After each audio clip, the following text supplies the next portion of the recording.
Back to our breaking news in British Columbia. That's the passenger bus rollover on Highway 97C in the BC interior yesterday.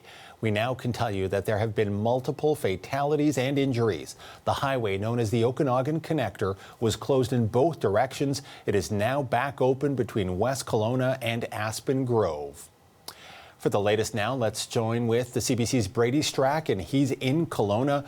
Brady, what are police saying in their latest update on this crash? Well, Neil, as you mentioned, police have reported just a short time ago that there are fatalities in this crash. Police say 4 people have died in this crash that happened yesterday evening when this passenger bus was heading from the Kelowna area to Vancouver. And as you mentioned, this happened on the Okanagan Connector. That's a highway that goes up quite a high mountain pass and connects with the Coquihalla Highway. With the weather conditions that we've had here in the interior and in BC, it's been very snowy and very icy. We're hearing that the bus rolled over on its side, and paramedics arrived to the scene to find multiple casualties. The passengers were taken to 3 different hospitals in the area, and the Interior Health Authority, which manages all the hospitals, put in a code orange, and that's what they do when there are multiple casualties. We're hearing this morning that 8 people still remained injured in hospital, 2 of them seriously, and of course also the RCMP confirming that 4 people have died in this very tragic crash on Christmas Eve. And Brady, if I can look in the background behind you, it looks still like it's quite a mess on the roads in Kelowna. It looks like there's snow and ice on the ground. Tell me about the road conditions. This has been some severe weather this holiday. Yes, you're right, Neil. It has been coming down just constantly for the last couple of days. It's still coming down today. And we know that, especially on those mountain passes where this bus was traveling, they get even more snowfall. The province was telling people to avoid holiday travel on the highways if necessary because of the icy conditions. And pictures we've seen of the Coquihalla Highway and the connector also show just very, very snowy conditions. We're hearing it was very, very icy on the Okanagan Connector where this crash happened. It closed the highway overnight, and they've just reopened it this morning. And yeah, as you can see, there's a lot of snow still falling here, and as you get to the higher elevations, it does get icy as the temperature changes.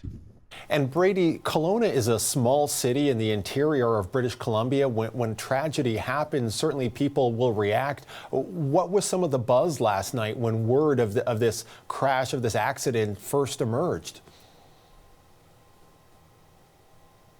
Yeah, definitely, Neil. We were seeing people commenting on it on social media platforms, on Twitter, for example. Premier David Eby has reacted to the crash, saying he's shocked and saddened, and his heart goes out to the victims and their families. Other MPs and mayors and officials and just regular folks who are checking in on social media have been reacting to this crash. People have been trying to get home all across Canada. We know the travel disruptions that people have been facing here. There were many flights closed at the Kelowna International Airport, and some people were taking buses to try to get to the Lower Mainland. So this bus was a passenger bus run by eBus. It's a company, one of the private companies that opened up after the Greyhound bus company closed down. And so we know it was a larger passenger bus. Of course, as you mentioned, many people just feeling sick to their stomachs to hear about this tragic and fatal crash that happened as people were probably just trying to get home for the holidays. Neil? Thanks for your reporting. The CBC's Brady Strachan in Kelowna, British Columbia. And for more, we've reached a local member of Parliament, Dan Albis. He's the Conservative MP for Central Okanagan. Thank you for joining us. What's your reaction to this tragedy? Well, this is the story that none of us want to read when we open up our Twitter or our Facebook.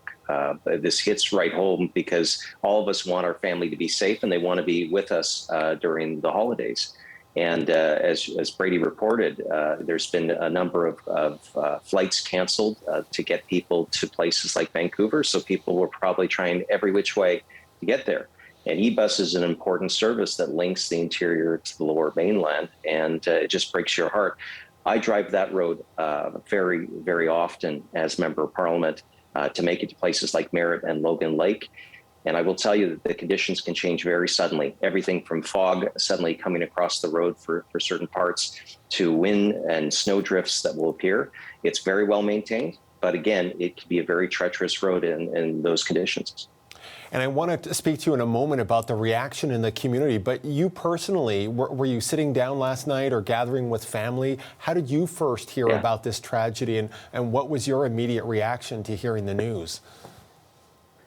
Well, the fact that you have 53 people, that were having to be attended to in a remote location. Thank goodness someone saw it and immediately reported it. But first of all, I had gratitude for the first responders.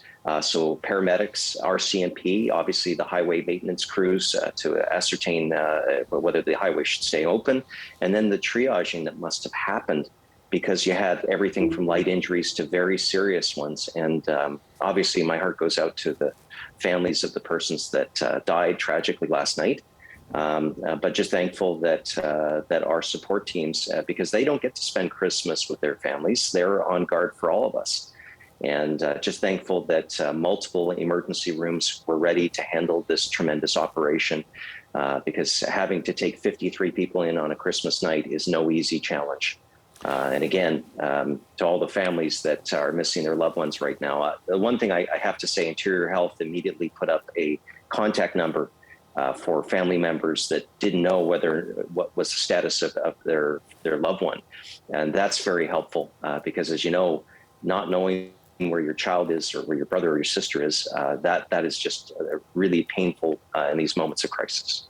One thing that surprised me personally was that the RCMP did not really give any information about how many people were injured or dead for over 12 hours. And we've seen this in other parts of Canada where a serious tragedy or incident takes place. The RCMP are the police force that are involved or patrolling, and they don't really reveal to the public what's going on. In some cases for half a day, in some cases it's been a full day. Do you have any concerns about how upfront the RCMP is when there's a major crisis in this country? So the Merritt detachment is a small detachment, and there's obviously the provincial wing, and then there's the local enforcement. And I tell you, on a constant basis, those two are activated, and they work very hard to do it. But again, let's just put this in context: 53 people, and then there's also the dangers of whether or not other accidents are along the road. So I'm going to cut them a little slack on not getting as much information out, because this is a remote area, and to be fair, I don't know how many people were available at the dispatch office. I will tell you, though, if you look at the Merritt RCMP and some of the other crews that work those roads, they try to do what they can with the limited resources they have. This is just the worst situation that no one wants to see. No one wants to roll up to it, but these individuals do. And again, all credit to the paramedics and highway maintenance that were on scene as quickly as possible. Well, thank you very much for speaking with us today. Dan Albus is the local Member of Parliament for Central Okanagan.